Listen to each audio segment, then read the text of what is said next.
Hello అండి అందరికీ welcome back to my channel Sam lectures. ఈరోజు నేను ప్రీవియస్ క్లాసెస్లో అయితే కనుక basics of electrical network theory start చేశానండి. సో దాంట్లో ఏంటంటే మనకి యూనిట్స్ అండ్ డైమెన్షన్స్ గురించి అయితే ఎక్స్ప్లెయిన్ చేశాను. సమ్ ఇంపార్టెంట్ డైమెన్షన్స్ అనేవి నేను ఎట్లా డెరైవ్ చేయాలి, వాటికి సంబంధించిన రిలేటెడ్ ప్రాబ్లమ్స్ను కూడా నేను పోస్ట్ చేశాను. ఈరోజు దాని కంటిన్యూషన్ ఏంటంటే ఈరోజు నేను నెట్వర్క్స్కి సంబంధించినటువంటి బేసిక్ టాపిక్స్ మీద కొన్ని ప్రాబ్లమ్స్ అయితే ఎక్స్ప్లెయిన్ చేయాలనుకుంటున్నానండి. ఈ ఈ ప్రాబ్లమ్స్ అనేవి ఏంటంటే నేను కొన్ని ఇక్కడ మనకి మోస్ట్ ఇంపార్టెంట్ అండ్ ప్రీవియస్ ఇయర్స్లో ఏ అయితే కాంపిటేటివ్ ఎగ్జామ్స్లో రిపీట్ అయినాయో ఆ పేపర్స్ని అయితే ఆ క్వశ్చన్స్ అయితే తీసుకుని నేను ఇక్కడ ఎక్స్ప్లెయిన్ చేస్తున్నానండి.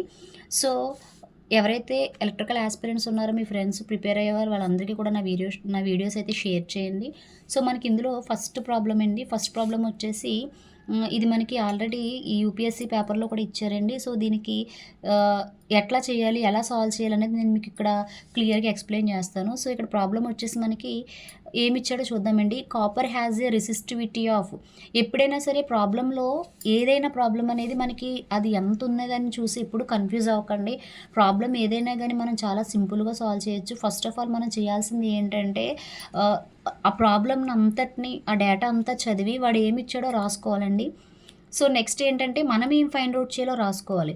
సో వాడు ఇచ్చిన డేటా రాసుకోవాలి, మనం ఏం ఫైండ్ అవుట్ చేయాలో రాసుకోవాలి. రాసుకున్నప్పుడు ఏంటంటే ఆ రెండింటికి రిలేటెడ్గా ఏదైనా ఫార్ములా ఉందేమో ఆ ఫార్ములా వేసుకుంటే కనుక మనకి ప్రాసెస్ అనేది ఈజీ అవుతుందండి. సో మనకి ఇక్కడ ఇచ్చిన ప్రాబ్లంలో వాడు ఏమి ఇచ్చాడో రాసుకుందామండి. సో ఇక్కడ ఏం చెప్పారు, copper has a resistivity. So resistivity value ఇచ్చారండి. రెసిస్టివిటీకి మనకి సింబల్ వచ్చేసి నథింగ్ బట్ రో అండి. So rho is equals to 17 × 10⁻⁻9 ohm meter ఇచ్చాడు.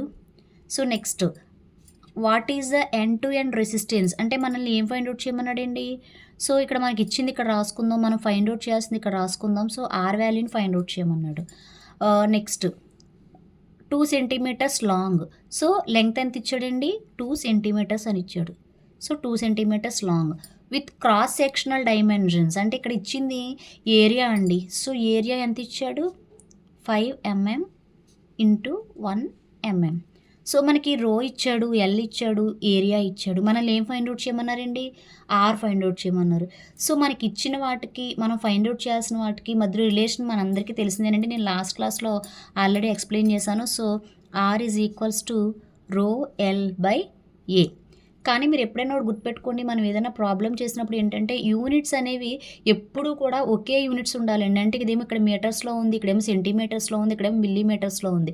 సో మనం అన్నిటినీ కూడా మీటర్స్లో కన్వర్ట్ చేసేసుకుందామండి. సో దాని వాల్యూ ఏమవుతుందంటే 17 × 10⁻⁻19. ఇది ఇక్కడ ఇవి అట్లానే ఉంచండి, సేమ్ మేము మీటర్స్లోనే ఉంది కాబట్టి, ఇంటూ రో ఎల్ అండి. ఎల్ అంటే 2 సెంటీమీటర్స్. దీన్ని మనం మీటర్లో కన్వర్ట్ చేసేసుకుంటే -2 ఈజ్ డివైడెడ్ బై ఇక్కడ 5 mm ఉందండి. సో 5 mm అంటే 5 × 10⁻³ మీటర్స్ ఇంటూ 1 mm అంటే 1 × 10⁻³ మీటర్స్. సో దీన్ని మనం క్యాలిక్యులేట్ చేసుకుంటే ఈజీగా క్యాలిక్యులేషన్ చేయాలి అంటే మనకి 2 17s ఎంతండి, 34 ఇంటూ 10⁻11 బై 5 × 10⁻⁻6. ఈ -6 పైకి వెళ్తే ఏమవుతుందండి, 34/5 × 10⁻11 ఇంటూ ఇది పైకి వెళ్తే ప్లస్ అవుతుంది. సో +6 అంటే ఇంతేలా ఎక్స్ప్లెయిన్ చేస్తున్నానని మీరు అనుకోవద్దు. అంటే కొంతమంది ప్రాబ్లమ్స్ అనేవి తెలియని వాళ్ళు రాని వాళ్ళు ఉంటారు కదండి. కొంతమందికి క్యాలిక్యులేషన్స్ పార్ట్ అనేది కొంచెం టఫ్గా ఉంటుంది. వాళ్ళ కోసం అని చెప్పి నేను స్టెప్ బై స్టెప్ వేస్తున్నాను. సో ఇక్కడ మనకి 34ని బై 5 చేస్తే ఏమవుతుందండి, 6.8 వస్తుంది. So 6.8 × 10⁻⁻5.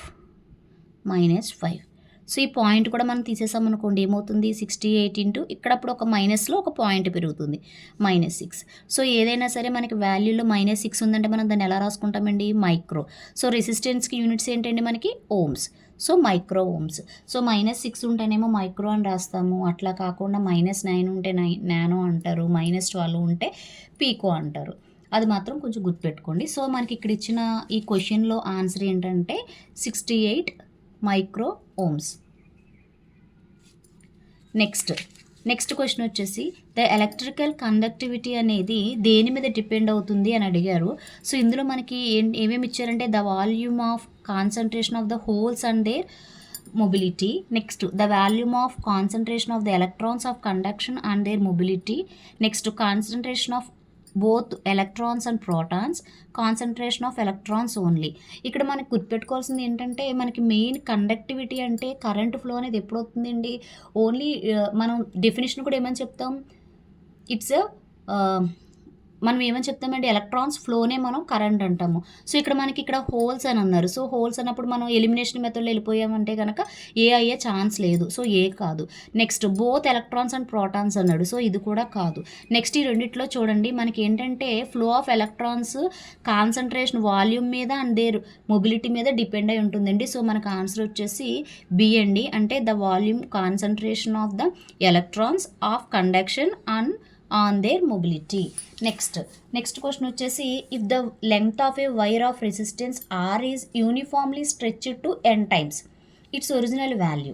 So now it's new resistance value ఎంత అని అడిగారు. సో నేను మీకు ఇది ఆల్రెడీ లాస్ట్ క్లాస్లో నేను మీకు ఫార్ములాస్ చెప్పినప్పుడు ఎక్స్ప్లెయిన్ చేశానండి. ఒక రెసిస్టర్ని మనం స్ట్రెచ్ చేస్తే ఏమవుతుంది, అట్లా కాకుండా కంప్రెస్ చేస్తే ఏమవుతుందని నేను మీకు రెండు ఎక్స్ప్లెయిన్ చేశాను. సో ఆ ఫార్ములా డైరెక్ట్గా చూసుకోండి. మీకు ఇంకా సింపుల్గా ఒక షార్ట్ కట్లో టెక్నిక్లో గుర్తుండాలి అంటే స్ట్రెచ్ చేయడం అంటే మనం దాన్ని ఎక్స్పాండ్ చేస్తున్నాం కాబట్టి ఫార్ములా గుర్తుపెట్టుకోండి, అది n²R అవుతుంది కొత్త రెసిస్టెన్స్ వాల్యూ. అలా కాకుండా మీరు కంప్రెస్ చేస్తే కనుక మనకి ఏమవుతుందంటే R/n² అవుతుందండి. సో మనకి ఇక్కడ ఆన్సర్ వచ్చేసి ఇక్కడ స్ట్రెచ్డ్ అన్నారు కాబట్టి n²R. నెక్స్ట్ క్వశ్చన్ అండి. నెక్స్ట్ క్వశ్చన్ వచ్చేసి మనకి 12 volt automobile light is rated at 30 what. The total charge that flows through the filament in 1 minute. So ఇందాక నేను చెప్పిన మెథడ్లోనే ఇవి ఫాలో అవ్వండి. సో వాడు ఇచ్చింది ఏంటో ఫస్ట్ రాసుకోండి. సో ఫస్ట్ ఏమి ఇచ్చాడు, వోల్టేజ్ ఇచ్చాడు. So voltage is equals to 12 volts. తర్వాత మనకి వర్క్ ఇచ్చాడు, power is equals to watts ఎంత అండి, 30 watts. సో ఇక్కడ మనకి యాక్చువల్లీ ఏంటంటే ఛార్జ్ అడిగారు. ఛార్జ్ అంటే క్యూ అండి. సో క్యూ ఎంత అని అడిగారు. సో జనరల్గా మనకి మిన్ బేసిక్స్లో ఛార్జ్ ఫార్ములా ఏంటండి, Q equal to current into time. So కరెంట్కి మనకి ఈ రెండిట్లో రిలేషన్లో కరెంట్ ఏమొస్తుందండి, power by voltage into time. So మనకి పవర్ ఎంత ఇచ్చారు, 30 watts ఇచ్చారు. 30 బై వోల్టేజ్ ఎంత ఇచ్చారండి, 12 ఇచ్చారు. టైం ఎంత టైంలో అన్నారు, ఇన్ 1 minute అన్నారు. సో 1 minute అంటే 60 seconds. సో ఇవి 5, ఈ 12, ఈ 60లో 5 times క్యాన్సిల్ అవుతుంది. సో మనకు ఆన్సర్ 150. సో ఛార్జ్కి యూనిట్స్ వచ్చేసి కూలమ్స్. సో ఇక్కడ ఇచ్చిన మనకు ఆప్షన్స్లో option C 150 coulombs is the answer. So ఇవండి కొన్ని ప్రీవియస్ ఎగ్జామ్స్లో ఇచ్చినటువంటి కొన్ని ఇంపార్టెంట్ బిట్స్ అండి. నేను ఇట్లానే ఇంపార్టెంట్ బిట్స్ అన్నిటికీ సంబంధించిన వీడియోస్ అన్ని షేర్ చేస్తూ ఉంటాను. సో నాతో పాటు ప్రిపేర్ అవ్వడానికి రెడీగా ఉండండి. మీ ఫ్రెండ్స్ అండ్ ఎవరైనా తెలిసిన వాళ్ళంటే వాళ్ళకి షేర్ చేయండి. Thank you for watching.